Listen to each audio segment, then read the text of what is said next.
ANMR ನ್ಯೂಸ್ಗೆ ಸ್ವಾಗತ. ನಿಮ್ಮ ಕನಸಿನ ಮನೆಯ ನಿರ್ಮಾಣಕ್ಕೆ ಬೇಕಾದ ಅತ್ಯುತ್ತಮ ಗುಣಮಟ್ಟದ ಸಾಮಗ್ರಿಗಳು ಈಗ ಒಂದೇ ಸೂರಿನಡಿ ಲಭ್ಯ. ಚಿಂತಾಮಣಿಯ ವಿಜಯಲಕ್ಷ್ಮಿ ಸ್ಟೀಲ್ಸ್ ನಿಮ್ಮ ಮನೆ ಕಟ್ಟುವ ನಂಬಿಕಸ್ಥ ಪಾಲುದಾರ. ನಮ್ಮಲ್ಲಿ ಲಭ್ಯ UltraTech cement, Indus 555D TMT ಕಾಮಧೇನು ಮತ್ತು JSW TMT ಕಬ್ಬಿಣ, ಉತ್ತಮ ಗುಣಮಟ್ಟದ ರೂಫಿಂಗ್ ಶೀಟ್ಸ್ ಮತ್ತು ಸೆಕ್ಷನ್ ಐಟಮ್ಗಳು, ಆಸ್ಟ್ರಾಲ್ ಮತ್ತು ಆಶೀರ್ವಾದ್ ಪೈಪ್ಗಳು, ಏಷ್ಯನ್ ಪೇಂಟ್ಸ್ ಮತ್ತು ಬಿರ್ಲಾ ಓಪಸ್ ಪೇಂಟ್ಸ್, ಸೆಂಚುರಿ ಮತ್ತು ಗ್ರೀನ್ ಲ್ಯಾಂಪ್ ಪ್ಲೇವುಡ್ಸ್. ಇದಲ್ಲದೆ ಫೆವಿಕಾಲ್, ಹಾರ್ಡ್ವೇರ್, ಫಿಟ್ಟಿಂಗ್ಸ್, ಎಲೆಕ್ಟ್ರಿಕಲ್ ಐಟಮ್ಗಳು ಹಾಗೂ ಮನೆ ನಿರ್ಮಾಣಕ್ಕೆ ಬೇಕಾದ ಇನ್ನಿತರ ಸಾಮಗ್ರಿಗಳು ಅತ್ಯುತ್ತಮ ದರದಲ್ಲಿ ಲಭ್ಯ.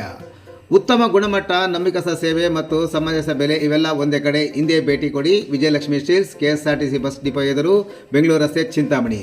ಹೆಚ್ಚಿನ ಮಾಹಿತಿಗಾಗಿ ಸಂಪರ್ಕಿಸಿ. ಮೊಬೈಲ್ ಸಂಖ್ಯೆ 9845920725 ಅಥವಾ 9686661332ಗೆ ಸಂಪರ್ಕಿಸುವುದು.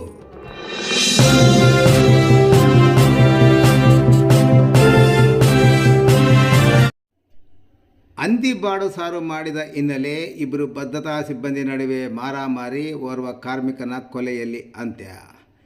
ಚಿಂತಾಮಣಿ ತಾಲೂಕಿನ ಮಸ್ತೇನಹಳ್ಳಿ ಕೈಗಾರಿಕಾ ಪ್ರದೇಶದ ವ್ಯಾಪ್ತಿಯ ಶಿಡ್ಲಘಟ್ಟ ತಾಲೂಕಿನ ಗ್ರಾಮಾಂತರ ಪೊಲೀಸ್ ಠಾಣಾ ವ್ಯಾಪ್ತಿಗೆ ಒಳಪಡುವ ಹಲಸೂರು ದಿನ್ನೆ ಬಳಿ ನಡೆದ ಇಬ್ಬರು ಭದ್ರತಾ ಸಿಬ್ಬಂದಿ ನಡುವೆ ಮಾರಾಮಾರಿ ಘಟನೆಯಲ್ಲಿ ಅಸ್ಸಾಂ ಮೂಲದ ಕಾರ್ಮಿಕರೊಬ್ಬರು ಸಾವನ್ನಪ್ಪಿರುವ ಘಟನೆ ವರದಿಯಾಗಿದೆ. ಅಸ್ಸಾಂನ ಬಕ್ಸಾ ಜಿಲ್ಲೆಯ ಬಾರ್ಕೋಟ್ ಮೂಲದ ತೆಲೋನ ಬರ್ಮನ್ ಅವರ ಪುತ್ರ 50 ವರ್ಷದ ಪಂಕಜ್ ಬರ್ಮನ್ ಮೃತಪಟ್ಟ ದುರ್ದೈವಿ ಎಂದು ಗುರುತಿಸಲಾಗಿದೆ. ಪಂಕಜ್ ಬರ್ಮನನ್ನು ಕೊಲೆ ಮಾಡಿದ ಆರೋಪಿಯನ್ನು ಪಶ್ಚಿಮ ಬಂಗಾಳ ಮೂಲದ 55 ವರ್ಷದ ದಿವನ್ ಸಿಂಗ್ ಎಂದು ಗುರುತಿಸಲಾಗಿದೆ. ಮಸ್ತೇನಹಳ್ಳಿ ಕೈಗಾರಿಕಾ ಪ್ರದೇಶದ ಮಿರಾಕಲ್ ಡ್ರಿಂಕ್ಸ್ ಲಿಮಿಟೆಡ್ ಸಂಸ್ಥೆಯಲ್ಲಿ ಭದ್ರತಾ ಸಿಬ್ಬಂದಿಯಾಗಿ ಕೆಲಸ ಮಾಡುತ್ತಿದ್ದರು ಎನ್ನಲಾಗಿದೆ. ಕೊಲೆ ಮಾಡಿದ ವ್ಯಕ್ತಿ ಹಂದಿ ಮಾಂಸವನ್ನು ತಿನ್ನುತ್ತಿಲ್ಲ ಎನ್ನಲಾಗಿದೆ. ಆದರೆ ಕೊಲೆಯಾದ ವ್ಯಕ್ತಿ ಉದ್ದೇಶಪೂರ್ವಕವಾಗಿ ಹಂದಿ ಮಾಂಸದ ಸಾಂಬಾರು ಮಾಡಿದ ಹಿನ್ನೆಲೆಯಲ್ಲಿ ಅವರಿಬ್ಬರ ನಡುವೆ ಭಾನುವಾರ ರಾತ್ರಿ ಮಾತಿನ ಚಕಮಕಿ ನಡೆದ ಸಂದರ್ಭದಲ್ಲಿ ಮಾರ್ಕಾಯದಿಂದ ಹಲ್ಲೆ ಮಾಡಿದ ಹಿನ್ನೆಲೆಯಲ್ಲಿ ಪಂಕಜ್ ಬರ್ಮನ್ ಸ್ಥಳದಲ್ಲೇ ಸಾವನ್ನಪ್ಪಿದ್ದಾನೆ ಎನ್ನಲಾಗಿದೆ.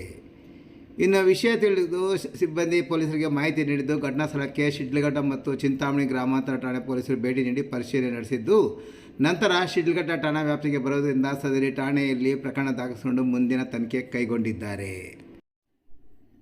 ಇನ್ನು ಕೊಲೆ ಮಾಡಿ ಪರಾರಿಯಾಗಲು ಯತ್ನಿಸಿದ ಆರೋಪಿಯನ್ನು ಚಿಂತಾಮಣಿ ಶ್ರೀನಿವಾಸಪುರ ರಸ್ತೆಯ ಮಾಡಿಕೆರೆ ಕ್ರಾಸ್ ಬಳಿ ಬಂಧಿಸುವಲ್ಲಿ ಪೊಲೀಸರು ಯಶಸ್ವಿಯಾಗಿದ್ದಾರೆ.